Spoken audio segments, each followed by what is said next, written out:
Good morning, everyone. Mike and Jaden here today. We are on the cusp of football season. And you're like, what does that have to do with wealth? Everything. We have wealth so that we can enjoy things like watching football games. And I know Jaden is down in Texas, a graduate of Texas. But Jaden, look what I'm wearing today. Ohio Oh State. man, Mike, I didn't even see that hopping It's on. You were it's you were on. right below the camera. We'll So see this weekend. I'm this sure is both the teams will leave it weekend. out on the field. So A I've lot of got a bunch of friends going up there for the game.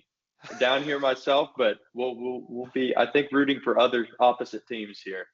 the viewers live in Texas. Hey, a lot of my friends live in Ohio. This is number one versus number two to start the college football season. And just overall, hey, markets hitting all-time highs a couple days ago. I know they're down a little bit today, but markets hitting all-time highs. It's been a beautiful summer. We're hitting fall, and one of the topics we're going to talk about today is an email that most of you received about a fantasy football fun Ankerstar wealth thing. Jaden's going to talk about the much more exciting topic of inflation. We don't like talking about that, Yeah. but we'll hit it, and then we'll just say have a great weekend. But this is a financial education presentation. You must do your own due diligence on anything you hear in this presentation. More disclaimer information can be found on anchorstarwealth.com, and the opinions expressed are mine and Jaden's alone. So let me start off with the really fun thing. If you're watching this and you're on one of our email distributions, you get it that way, you should get an invite that's coming from me either yesterday or today, just depending on how these emails go out. And all you need to do is reply to it if you want to be in, but it is a fantasy football kind of a fun event. So here, I'm going to share my screen. The Ankerstar Wealth Fantasy Football Challenge. There's no cost to enter. Even if you can't draft, the computer will pick for you. And it's simple as just, replying back to that email to get started. And some people say, why do we do this? Well, we had a March Madness one. It's really just to kind of have some interesting things to look at. And there's concepts within fantasy football that apply to wealth management as far as picking a strategy, knowing when that strategy doesn't work and reverting to a different strategy, picking ETFs / quarterbacks and realizing when maybe one's not performing and we need to switch to another one. There's a lot of different concepts you can pass back and forth. And we'll talk about that on some of the shows upcoming into this football season. So just a real quick summary, and I know some people, I've already got like 50 replies in my inbox on this. So I know many people are interested in this. Plus, it's just for fun. And you get a chance to win the Ankerstar Wealth Silver Bowl and, glory and bragging rights for at least a year. So how does this work? We're going to draft teams. This is not your typical fantasy football where we're playing head-to-head matchups. There'll be like 5 or 6 different groupings of teams. And the way it works is every week, whoever the lowest scoring team is, they're knocked out and they're gone. And then their players get released and the other teams get to pick them up. And then next week, another team goes out. So we'll do this for like 10 or 11 weeks. And each grouping will have a winner, and then those 5 winners will go head to head, and we'll do the same thing going on. So that's how this works. If you're like, I don't know anything about football, that's fine. Just reply back, say I'm in, let the computer draft you a team, and hopefully you'll last for a while. Maybe you get lucky and win the whole thing. We have no idea, but it's really just to have fun. Jaden, what do you think? You gonna win this thing?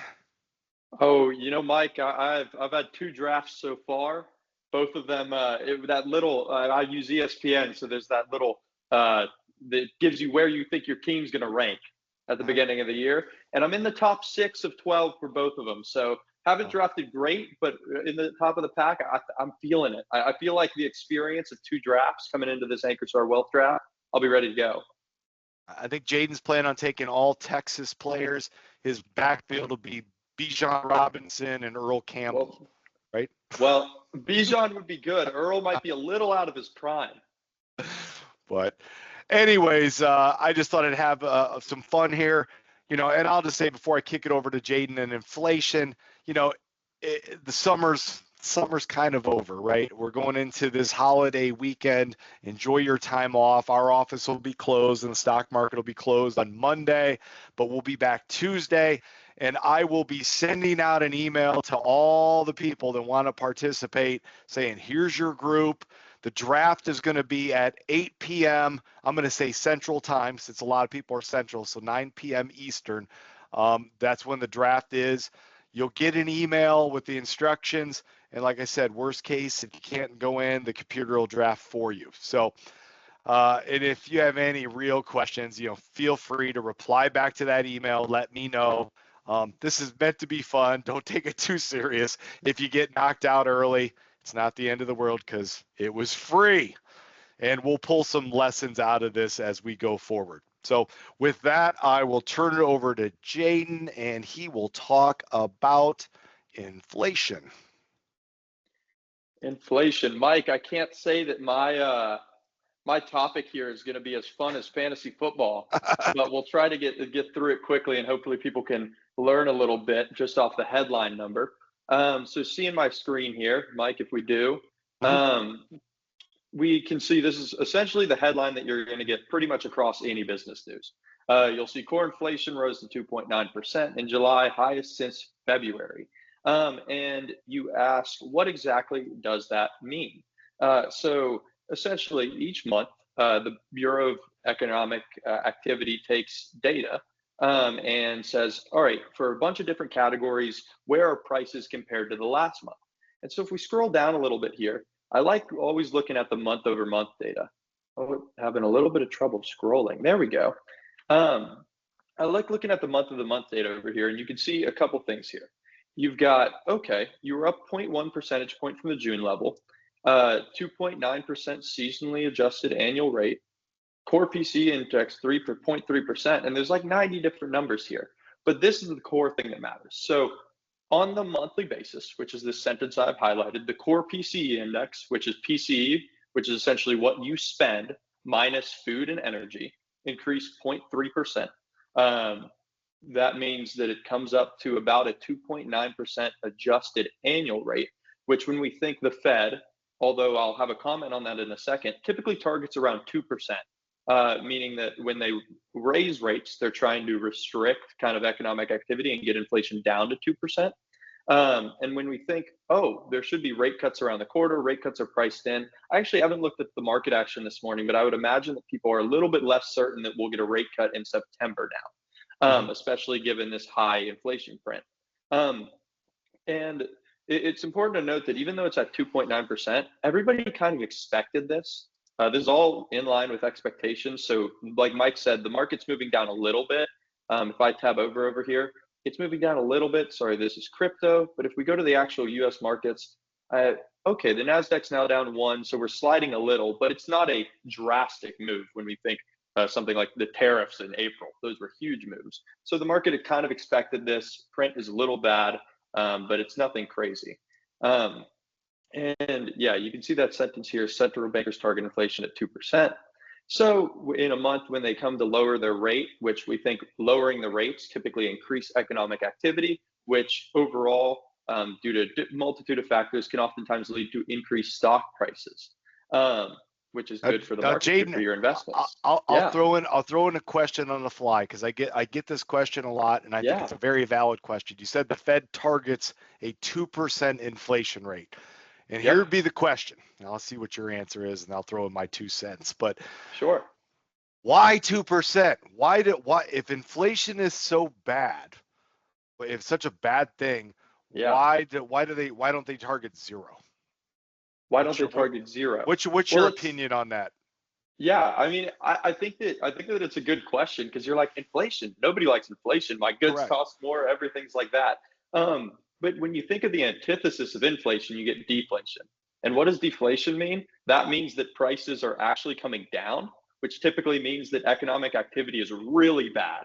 So the Fed typically targets around 2% inflation because it's a level at which consumers and the salaries they get can increase around that level pretty well, but economic activity stays growing. And that is the key, right? If we don't have any inflation, inflation at its core does mean that at some point economic activity is growing.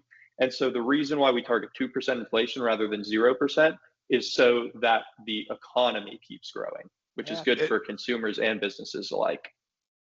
And I'll throw in that one of the things that I answer that question with too is the Fed can work on inflation. There's tools in the toolbox that deal with inflation. If you get to a deflation situation, which Japan was in, there's not any tools in the toolbox. It's very, very hard. So they would rather err on that side because there's tools that they can work with rather than go down that deflation. So yes, correct. And I do agree. They should target a 2 to 2.5% inflation rate. So that there is a reason. Go ahead. I'm sorry. Cut you off. No, that's a good point, because I mean, it's like, why would I want inflation? This thing is just jacking up my car insurance prices.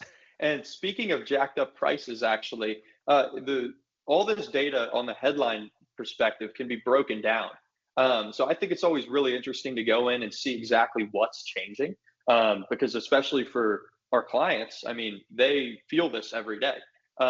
You can see that actually a lot of the tops things that are increasing here are services. And I read another data point earlier this morning. Goods, despite tariffs and everything, are actually flat month over month.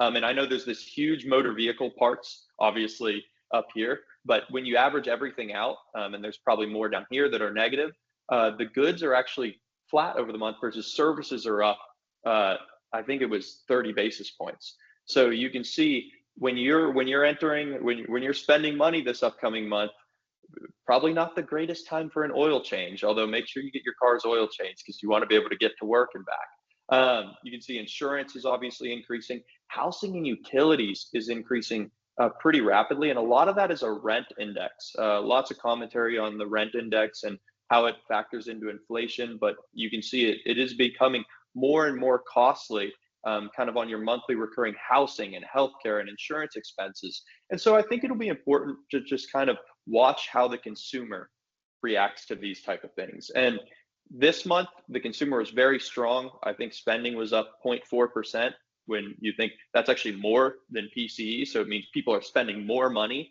than they're actually caused to by inflation, which is good. That signifies a healthy consumer. But I will say some of these things at the top, I can say these are recurring expenses that happen each and every month, right? So something to watch in terms of our households' budgets being strained. And I just want to end on one last little thing here before we stop talking about the thrilling topic of inflation. Is actually there's 900 different inflation metrics you could use. The Fed uses core PCE. You've probably heard of CPI. There's a lot of news articles when you go out and read. They'll quote things like this here at the bottom. Core market-based prices only rose at 0.17%. On a 12-month basis, that only means they're up 2.5%. And I will say, if you're reading into this, you'll see 900 different numbers quoted. And it's important to know that the Fed focuses on core PCE inflation. And so if you're ever looking for what you think the Fed might do, that's the number that you want to look at. All right. That's pretty much what I've got there. I'm going to take it back into a fantasy football tie-in. How is there inflation in football? So some of you are aware that the NFL season, the number of games was 16 games until about 3 or 4 years ago. They bumped it up to 17 games. So now when a player, if you got 1,000 yards in 16 games, now you get a 17th game. You should have some inflation of statistics. Something to think about. I mean, getting 4,000 yards passing maybe is easier now because you have an extra game. You still got to stay healthy. But anyways, just a fantasy football tie-in on inflation. We can tie things in all over the place here. So with that, we will close it out. Have a great weekend, everybody.